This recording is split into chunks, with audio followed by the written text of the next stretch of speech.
Hey folks, Nathan B. Butler here, and we are continuing our look at the Tiny Epic games with these detailed content overviews, this time picking up with Tiny Epic Western. This is the fourth Tiny Epic game to be crowdfunded. We started this series looking at Tiny Epic Dungeons, looking at the prototype and looking at the finished version of it because I was an honorary producer for that. That spawned my interest in continuing this series, so we jump back to the beginning. We've already looked at Kingdoms, Defenders, and Galaxies and all their various permutations with all their various expansions and add-ons and so forth.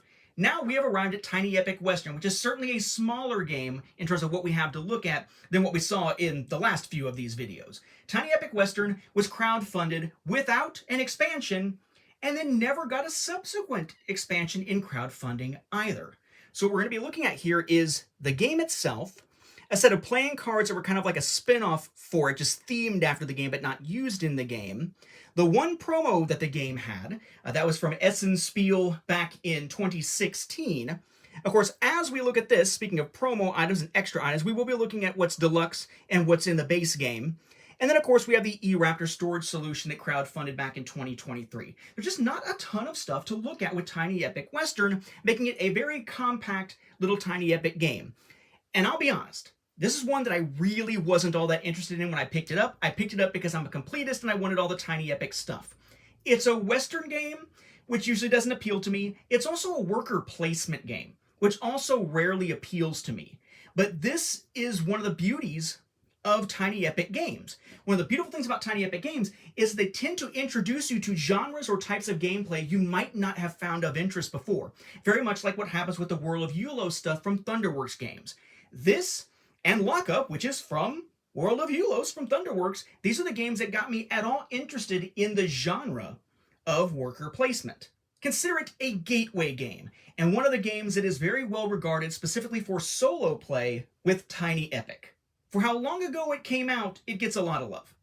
The background we're going to be seeing throughout the video here is the Tiny Epic Western playmat. It is huge. It's much more like the size of the mat that we saw from Tiny Epic Dungeons than anything that we've seen in these early games. This is the first one to use a giant mat. Remember, with Tiny Epic Galaxies, you kind of had a giant mat, but only if you had the base game mat out and then Beyond the Black and its mat out above it to create something about this size. But no, this is one full-sized mat because you'll need it for all the stuff for Tiny Epic Western. You'll notice here it has spaces for your sheriff's office, your town hall, your 4 other location mats, your poker cards, your building cards, cards in between them, which will be poker cards, along with the rival card, which is also a poker card. You also have spaces for the buildings to go with the port space of each location, the buildings to be purchased for each location, and then just from a thematic standpoint, they have little poker chip symbols that are just art, the different suits of the cards that we'll see, just art, a couple of bullet dice just to represent the fact that we're rolling bullet dice rather than regular dice, the Gamelin logo, and then your copyright down there with the game's logo there in the center. A very functional mat to keep everything straight. We will look at what this looks like when all the components are actually out on the mat near the end of the video once we've seen what those components are. So first, let's hit what was going on with the Kickstarter. This was a game that funded in 2016 with a goal of $15,000 that raised $468,629. There were multiple different pledge tiers you could have gotten. The print and play was $8. The base game without deluxe content was $18 for 1 copy, $34 for 2 copies, or $140 for 10 copies. Or you get the deluxe version of the game that had a little bit of extra content, as we always see with Tiny Epic games, where you get the deluxe version with 1 copy for $24, 2 for $44, or 10 for $180. They also had that honorary producer tier that got you, among other things, an early prototype copy of the game and so forth for $250. The box itself lays it out: Tiny Epic Western, Gamelin Games, a game by Scott Almes. No stylistically a such and such game by Scott Almes, just a game by Scott Almes. Then we have Gamelin logo, 1 to 4 players, 30 to 45 minutes, ages 14 plus. Tiny Epic Western with the artwork there.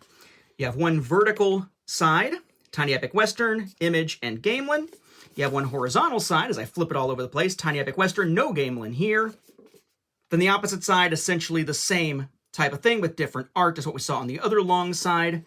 And then the back that sort of lays out what we are getting ourselves into here. So it says Tiny Epic Western, has an image of the gameplay area, list of contents, the QR code, UPC, warnings, legalese, credits, all that kind of stuff. What makes Tiny Epic, which we've seen many a time. And then the text of what this is all about. In Tiny Epic Western, you are the boss. Round up your posse, range the town, and even play poker in this rootin' tootin' race to buy buildings and establish yourself as the meanest boss in the Wild West. Will you be the rancher, the banker, maybe the outlaw?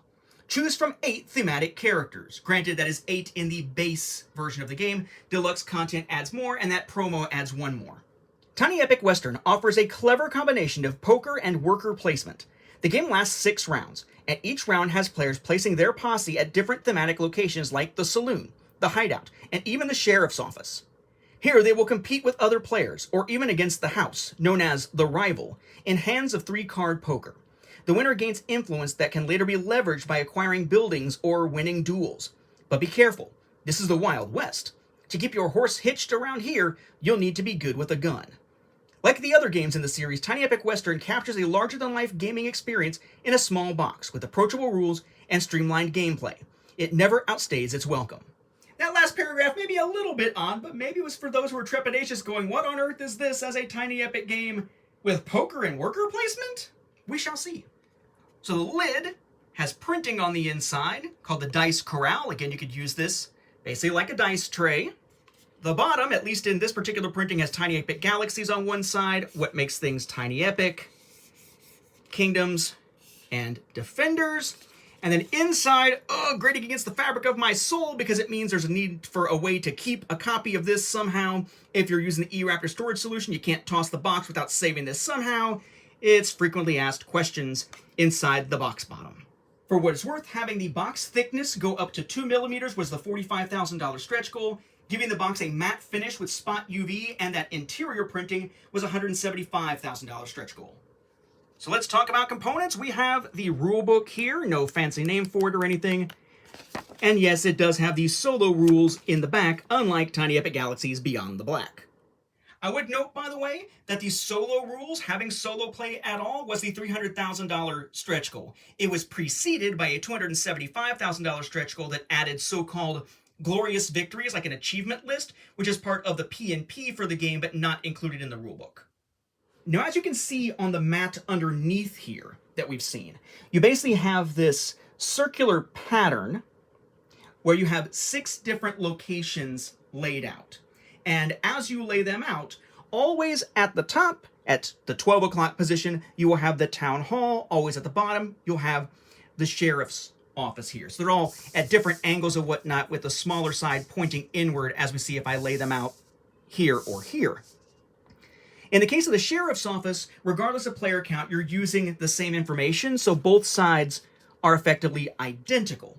On the other hand, the town hall does switch up in terms of number of players, because that is going to change the points that you can earn related to where the industry tokens end up on this track up here at the top.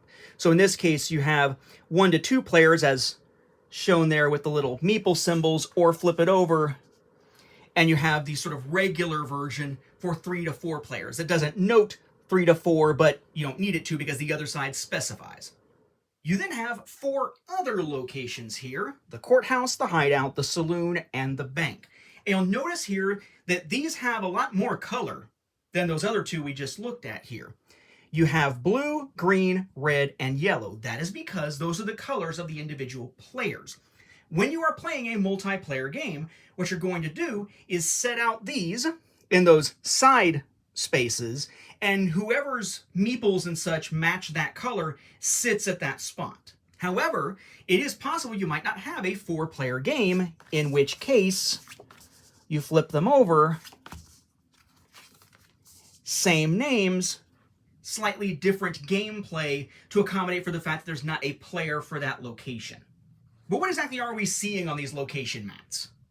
Well, let's use the blue one here as an example, the courthouse, okay?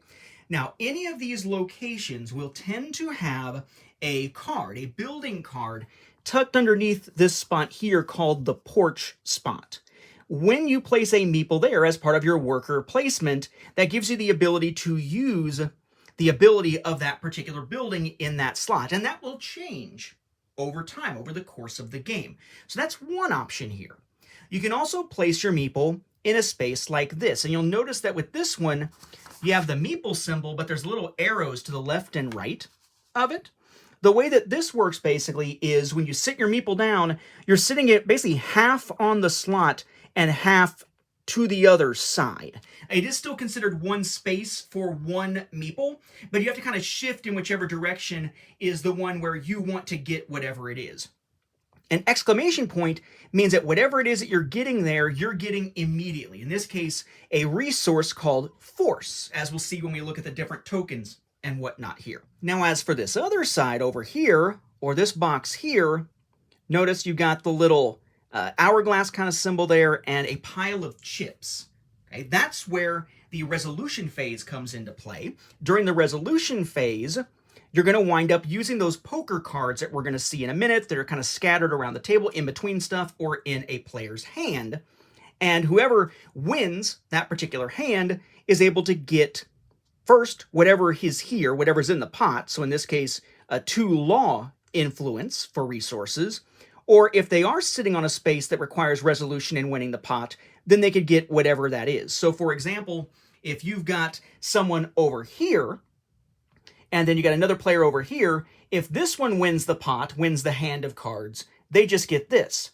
This one, though, will get this and this, because they were essentially betting on both by placing in a spot that required winning the hand. They could have played it safe and just got that one force immediately, but instead, if they ticked over to that side, they were waiting to see if they would win the hand, perhaps confident in the fact that they would not only win that, but that all in one shot. You'll also see down here at the bottom a little indicator. That is where building cards will go. You can see the spots here on the map. That's where you'll be setting the building cards that can be purchased to go under a porch on a given player's mat. Now, I've mentioned those resources you can get a couple of times, law and force so far. You have 8 different characters or boss cards that appear in the game that could represent you as the player. In solo mode, your rival doesn't have a boss card. This is where you'll use tokens that we'll see in a moment to keep track of your resource level for your 3 different resource types. Law represented by a badge, force represented by the chamber of a 6-shooter, if that's what you call the barrel, the cylinder, I guess, of a 6-shooter, and then a gold coin representing gold. You'll just run them up and down the track here. Each of these bosses, boss not in the sense of a boss you're going up against, but the boss trying to be the boss of the town, which is what you are, also has a special ability and a little flavor quote along with their name, and spaces to put their little meeples, their posse meeples, when not already out there in play. There's 2 spots up at the top of each one. That means that you always have 2 meeples ready to go in any given round. However, you'll also take a 3rd meeple and sit it down flat in this bigger space right there that has more space because it is going to be laying flat. And you only get access to that meeple for the next turn when you do an action that actually gives that to you. For example, if you look at the sheriff's office here, if you win the pot at the sheriff's office, your option is to get 1 force and 1 law or have access to that extra meeple next round. I would note here, though, that it's not just that specific space on the sheriff's office that can give you the 3rd meeple. If you don't buy a building at all during that particular phase of the game, then the next round you do get your 3rd meeple then also. But it's always just on a round-to-round basis. It's not like you unlock it and use it for the rest of the game. Now, please pardon me for swapping the banker and scout between shots there, but just to give you a rundown of where these come from, the game was originally going to come with just 4 bosses: the banker, the gambler, the cowgirl, and the rancher. And then at the $225,000 stretch goal, they changed the bosses into double-sided cards, where one side would be the banker, gambler, cowgirl, and rancher, but then the other sides would allow for 4 more characters: the outlaw, the lawman, the scout, and the chief. But you'll notice here, they're not on the backs. It's separate cards. At the $400,000 stretch goal, the idea then was to keep them as single, but keep the 8 characters so that the backs of each one could be player aids, round summaries, iconography, and how the poker hands and suits work in that part of the game. So 8 total in the base game, with 4 of them coming from stretch goals, but kind of a weird way of dealing with the stretch goals for these. And in the case of Tiny Epic Western, it's very much like what we saw, for example, with Defenders, where basically it wasn't like you were getting some new module, some new mini expansion with new gameplay mechanisms like with Galaxies into the game. Instead, it was just getting more of the variety of stuff in the game if you got deluxe content. So the deluxe version of the game, among other things, included 4 more bosses. Initially, it was going to be the Bounty Hunter and the Apothecary. Then, at that stretch goal that turned them into double-sided, that added the Gunslinger and the Entertainer. Then, when the stretch goal arrived, that spread them out and put the player aids on the back. They became 4 separate cards. But these 4, Bounty Hunter, Apothecary, Gunslinger, and Entertainer, these are your deluxe bosses. And while we are on the subject of bosses, we might as well take a look at that one promo card that exists for the game thus far. That is the Tycoon. He's just another boss with a different kind of art style here. But on the back, no player aid, just different companies involved in the convention. Again, this is from Essen Spiel back in 2016. Each player will also have components consisting of their meeples and tokens and dice. So as mentioned, each player has 3 meeples. They're referred to as posse tokens. And you'll notice here that they're actually set up with little cowboy hats on them as opposed to being just standard meeples. That was actually something that was the $100,000 stretch goal. Then each one is going to need to track their resources, which in this game are called influence. So there are 3 types of influence, which is law and force, and I believe I called it gold a moment ago. It's a gold coin, but it's money. Those do relate to another batch of stretch goals, where at $60,000 they went from being cubes to those shapes, and at $150,000 they became screen printed with those little art pieces on them, and we will see the same for the so-called industry tokens in a moment. Then, of course, you probably have already noticed we've got these weird dice. These are called bullet dice. They appeared here and then reappeared slightly more stylized in a Tiny Epic Crimes many years later, but it's basically just a die with 1 through 6 on it, so it's a D6, flat bottom, pointed top, and when you roll it, it just kind of hits and rolls, and then it'll stop on one of the sides and give you your number. Kind of weird, frankly. Now, because you're only ever going to have 2 different players, perhaps rolling a die at the same time, you only actually need 2 of them. You don't necessarily need 1 in each matching player color. So the base game comes with the yellow and red bullet dice, but if you got the deluxe edition, you also get the green and the blue, bringing it up to 4, so each player has their own instead of sharing. And speaking of the bullet dice, having them be actual bullet-shaped dice instead of just standard D6s, that was the $30,000 stretch goal. Now, before we look at the building and the poker cards, there are some other components to look at here that are effectively shared. So we have this poker chip here as a so-called dealer token. This indicates who the first player will be, and this does pass at the end of each round. It's got dealer on the one side, some stylized art here with the different suits we'll see from the poker cards on the other side. This having front and back printing and being upgraded from just a standard white poker chip was the $250,000 stretch goal. Then I mentioned that industry track before on the town hall location. Basically, at the end of each round, whoever has the highest poker hand gets to take an industry token and move it across the line here. But basically, there can only ever be 3 on the 3rd spot, 2 on the 2nd, 1 on the 1st. So you're kind of jockeying for position, but once somebody gets one to the 1st place spot, it's over. Nothing else can get into that spot. You can't bump them backwards or anything. They start over here on this spot. The idea is that you're moving around industry that's more beneficial to you based on the buildings that you have and the icons on them, in the hopes that you'll be able to score victory points based on majority in particular types of industry. 3 points, 2 points, or 1 point, or in the case of a more than 2-player game, a 3 or 4-player game, there's a 1st and 2nd place score. They call them majority and minority shareholders for theme. The way you track that is with these 3 industry tokens here. You have mining, railway, and wagon, and those are what are going to be moving along that track. As mentioned before, that $150,000 stretch goal was to add screen printing to the various tokens. These are among those as well. And again, this is a worker placement game, and we will find that if you try to put your meeple on the same spot that somebody else already has one, you don't just both get the benefit, and you don't just automatically bump them off. This is the Wild West. You're gonna duel for it. And that involves rolling your bullet die, paying 1 influence, either force if you're the attacker or law if you're the defender, to potentially reroll, and then taking your poker card that you have for that particular turn and adding that to the value potentially. But whoever winds up winning, yeah, they get the benefit, that's great. They basically cause the other one to put their meeple on its side, though the one that's on its side can still participate in going for the pot. They just can't take the action of that space unless it was an immediate action that they already took. But whoever won, they're going to take the wanted card. And the wanted card says, if you are wanted at the beginning of phase 3, gain, that little X there means 1 wild resource, 1 influence type of your choice. If you're wanted at the end of the game, you get 2 victory points. And this here, double-sided, same thing, that is the standard wanted card that is in the base game. In the deluxe version, you get this one. Why? We can take this plastic one and sit it over your character for more theme to being on the wanted poster.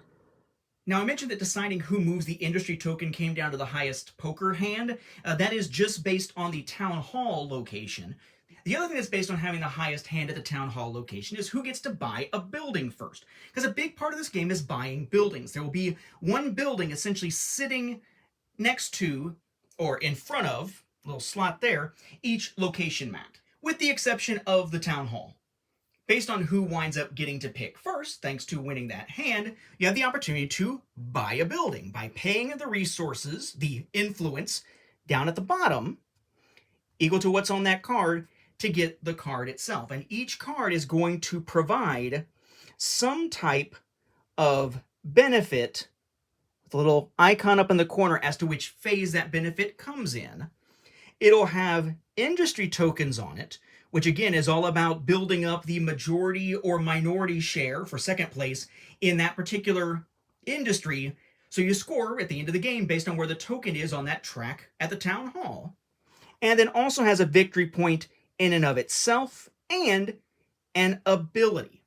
So what's going to happen is you are going to have your location mat for your player, and if, let's say, you purchase the outhouse here that costs 1 law, 1 force, and 1 money, you slip that underneath your porch, and now there's your new location.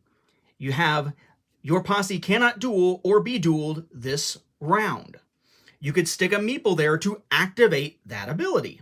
You also get 3 railway icons to help you build towards that and 1 victory point. And if you get another location, like say the doctor's office, you slip that underneath and they essentially stack. So you still get this stuff, but the only ability that is active for that slot, which anyone can use if they go there, the only card whose ability is active at that slot is the top one. And you want to grab powerful abilities, not just so you can use them, but because if other people want to use them and they go to your porch to activate that ability, they have to pay you 1 money. Which isn't really them giving you the money, you just gain the money on your track, but still, thematically, you're being paid for the use of your specific location. So grab some good ones. Now they all have the blue poker card back, and there were 24 originally intended for the base game. We have in the top row there the mansion, the opera house, the graveyard, the army outpost, the grand hotel, the law office, the appraiser, and the blacksmith. Then down here in the second row, we have the gunsmith, wagon repair, fort, post office, auction house, lodge, newspaper office, and general store. And in the third row here, you have the train station, collapsed mine, doctor's office, outhouse, lumber yard, mayor's office, central bank, and mining company. Then there were 6 more building cards added to everyone's game as stretch goals in groups of 3. At $75,000, we got the barber shop, the cattle farm, and the schoolhouse. Then at the $200,000 mark, we got the haberdashery, the mission, and the jail. There were no special deluxe buildings or anything. In fact, we've already seen all the deluxe content. The only deluxe stuff was to have those 4 extra bosses, the plastic wanted card, and the 2 extra bullet dice. That was it. There is no difference in the locations or building cards for deluxe or regular. I would note, by the way, before moving on, that you can only buy a building at the location where you have one of your posse meeples. Then we have the 20 poker cards. You're going to use these to resolve various things. At each location, there are 2 of these cards on either side of it that get dealt out at the beginning of each turn. And then you've got a card, and your opponent has a card. And you are trying to basically get the highest poker hand at the locations where you send out your meeples to be able to win those hands if you're trying to get the pots at those locations. So you're sort of using your card and the cards that are there to sort of strategically figure out where is the best place to put my meeples. It's also, again, what when done at the town hall is going to help determine whether or not you are going first with buying buildings or not, whether you're the one who's moving the influence marker, and so on. But it's 1 through 5 in 4 different suits that they have made up here. I don't think I've ever seen names for the suits, so it's sort of like hats, teepees, horseshoes, and steers, maybe? But 1 through 5 only of each. And notice, yes, it is a 1, not an ace, to make it clear. They all have a red version of the poker back here. So, for example, without moving the camera here, let's say we're talking about the courthouse. Okay, so maybe you're at the courthouse. That would be where they're positioning the building you could buy. Apparently, there's already been one purchased for this location, so they've got one here underneath the porch that could be used. But maybe you're going for the pot on this location. So maybe your meeple is here, but then the opponent has put their meeple there. So they've gained 1 gold for the blue player because they're using the blue location's porch action for their building. But since there are now 2 different meeples on this location, nobody can automatically win that pot and get, in this case for the yellow player, 2 force and 2 law, or for the red player, 2 law, because they're not over on that space to get force. Now they need to compare their poker hands, but they are basically just 3 cards each. So each player has been dealt out 1 card at the beginning of that round. So maybe one of the players pulls out the 1 of hats. Well, 5, 4, and 1, but they're all hats. They've got a flush. Or maybe one of them manages to pull out a 3 of steers. 3, 4, 5, they've got a straight. Or better yet, a 3 of hats, which gives someone a straight flush. Or maybe it's just a 4 of steers for a pair. If there's no real pattern, like there with a 1 of steers paired with the 4 and 5 of hats, then it just goes to the high card. And of course you could also, if I switch out some cards here, get a 3 of a kind. But the rankings of these hands are listed on the back of each boss card, where the lowest is a high card, then a pair, then a straight, then a flush, a 3 of a kind, and then a straight flush. And if it comes down to it and there needs to be a tie broken or anything, you also have the different suits that are actually ranked in the order I showed them a moment ago, where the highest is hats, then teepees, horseshoes, and steers, which are low. Now you might say, well, kind of sucks that I'm being given a card that I don't have any control over to try to win these hands. Au contraire. That's where the sheriff's office comes in. The sheriff's office not only has that pot that can potentially get you another meeple for the next round, but it also has places up here that give you the ability to increase or decrease the value of a card by 1, or to increase or decrease the suit level of the card by 1. Moreover, while we're on the subject of the sheriff's office, talking about buying buildings, if you put a meeple here, then after everyone has bought their buildings as part of their regular cycle of turns for building buying in that phase, you can buy from the leftovers. And as I mentioned before, these poker cards are also used for resolving duels if you have 2 meeples trying to go to the same space. So we have our courthouse here that has a building which happens to be the graveyard up there. So yellow player puts their meeple into the space, their posse meeple.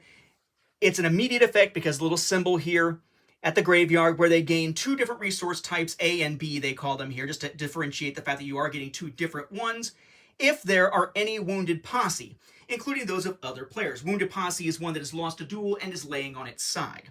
Well, here comes the red player who wants to do that same thing. Maybe there's a lot of knocked out players that are all trying to get that advantage. Well, now that they're on the same space, that space ain't big enough for the both of them. Now they have to duel. In which case, they each take their bullet die, they roll it, and here we have 4 for red, who's on that side, and 2 for yellow. So Yellow is now the loser at the moment. They can spend 1 influence, and because they are the defender, they were the one who was already there, that influence must be law to re-roll this die. So they spend a law, they re-roll it, now they're at 5. Great for them, except now red is the one that's losing. They could spend 1 influence to re-roll. In their case, they're the attacker, it has to be force. So they re-roll, now they got a 3. They're still the low one now. You can also choose to flip your card, revealing it to everyone, but flip your card. Now it is a 3. So 3 plus 3 is 6. Now red is winning, but then yellow can flip because they're now the loser. They have the option to flip. They have a 4, so it is now 9-6. Yellow wins. Red is wounded. It sits like this, and yellow gets the wanted card, or the cool plastic wanted card, which by the way was a gift that wasn't unlocked by a stretch goal as part of that deluxe content here. Yellow is now wanted. Yellow gets the benefit already. Red was going to get the benefit, but now can't because they lost the duel. But both of them, because they are located at the courthouse, can still play for the pot. Now, before we leave the main Tiny Epic Western content here, let me also note here that when it comes to these cards, they also were upgraded through a stretch goal. They went to 310 GSM, linen finish, and rounded corners at the $125,000 stretch goal. Now that actually wraps up all the content in the base game or the deluxe version of Tiny Epic Western, along with that 1 promo card. But we're not quite done yet. One of the things that they released as a separate product with no actual direct relation to Tiny Epic Western except for using its suits and theme is an actual deck of playing cards, using the suits and artwork commensurate with Tiny Epic Western. So we have steers, hats, teepees, and horseshoes, each one now going, of course, as you would expect, from ace all the way up to jack, queen, and king. And you'll notice here it's using artwork from the bosses in the game, right, which is pretty cool there. So nice reuse of assets.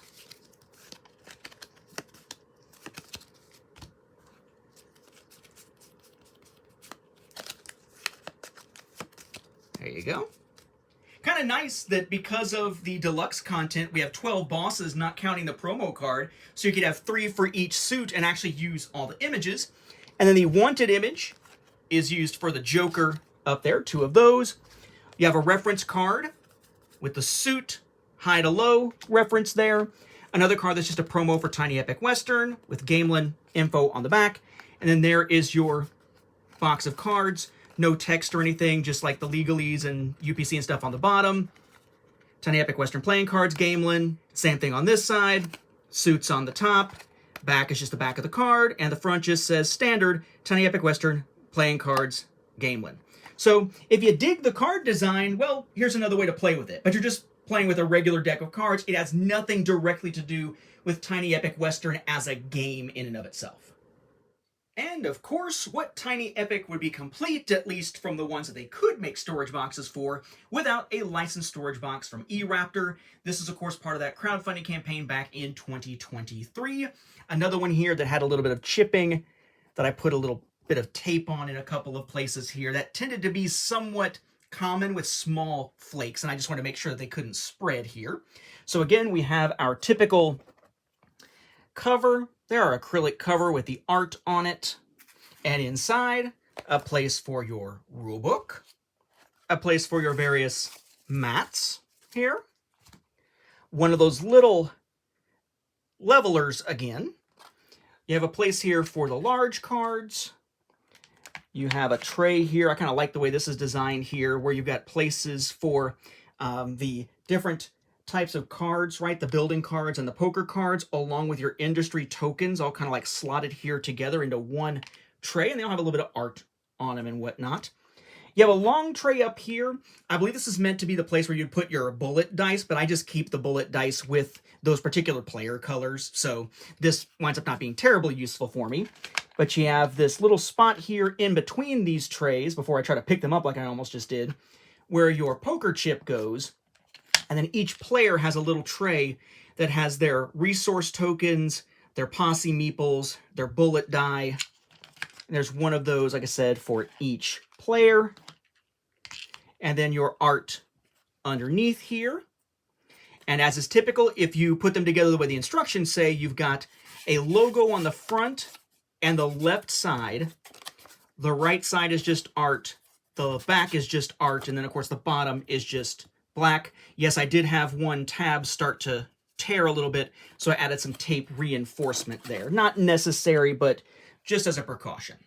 For what it's worth, this box size is essentially the same approximate size as what we saw with each of the boxes for Kingdoms, Defenders, and Galaxies, because again, it is just one box of content for Tiny Epic put into one storage box.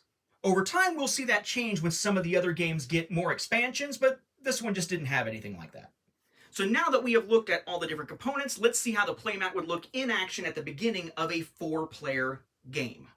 We've just done the shuffle and deal step of the first turn, the first round. So you got your sheriff's office on one side, town hall on the other. Town hall has your industry icons stacked and ready to go so they can start moving depending on what the player with the highest hand there at the town hall wants to do at the end of the round. You have your 4 different locations that are color-coded to the individual players. If you didn't have players for them, they'd be flipped over to their opposite side. You have spaces for their individual buildings to go underneath their porch once they purchase a building. You have your 5 buildings available to purchase everywhere except for the town hall. If you were to ever be playing and you're at a location where there is no other player, you don't automatically win the pot. I think I misstated that earlier. You don't automatically win the pot. Instead, you play against the so-called rival, which means flipping over this card that is dealt in front of the town hall. Then you see if you won against the rival. And you can see that each location has those cards dealt out in between it and the next location. I really feel like this is one where the playmat is really beneficial for keeping everything straight. It also has spots for your building deck and your poker deck.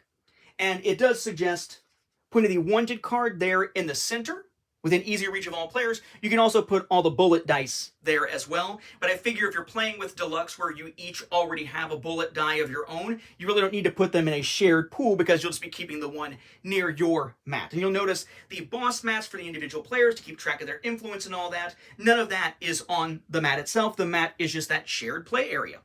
And that, folks, finishes our look at Tiny Epic Western. We've seen the base version of the game, the deluxe version of the game, the one promo card, the mat, and the weird little spin-off deck of cards. We've even checked out the eRaptor licensed box. Now, I will say that I do not feel that this video captures the gameplay aspects of this game as much as some of the previous ones because of its nature as worker placement and so forth here. I'm trying to do a content overview here with glimpses at how the game itself works with the different components without actually being a how to play video. There's a great how to play video for this game by Watch It Played that does the multiplayer version of it or the 2 to 4 player version of it. And the One Stop Co-op Shop, Jason over there has tons of videos with solo playthroughs of Tiny Epic games, including, I believe, Tiny Epic Western as well. So there's plenty of resources to see how the game plays. I just wanted to show you, as always, the components, how they built through stretch goals, how they differ from deluxe to regular, and so on. So if this has helped you determine whether you might have an interest in Tiny Epic Western, or if you just like to see the way the components break down, I hope you found this enjoyable and helpful. Thank you for watching.